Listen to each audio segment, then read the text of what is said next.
Patay ang 2 taong gulang na bata matapos aksidenteng mahulog sa kaldero na may mainit na sabaw ng bat choy sa Iloilo.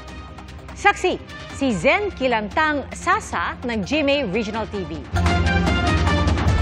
Kalunos-lunos ang sinapit ng 2 taong gulang na si Baby Kaiden matapos aksidenteng mahulog sa kalderong may mainit na sabaw ng batchoy. Nangyari ang insidente sa Purok 3 sa Barangay Pantalan, Carles, Iloilo. Ayon sa ina ng bata na si Janet, nagtitinda siya ng pagkain noong August 8 nang di niya napansin na naglalaro sa kanyang likuran si Kaiden.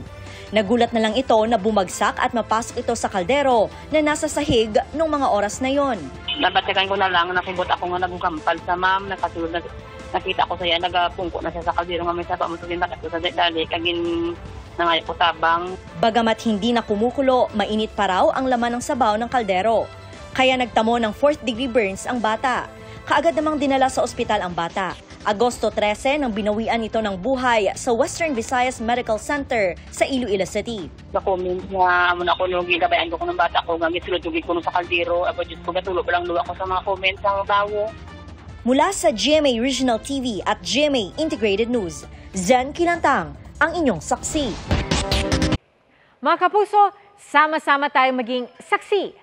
Mag-subscribe sa GMA Integrated News sa YouTube at para sa mga kapuso abroad, samahan niyo kami sa GMA Pinoy TV at sa www.gmanews.tv.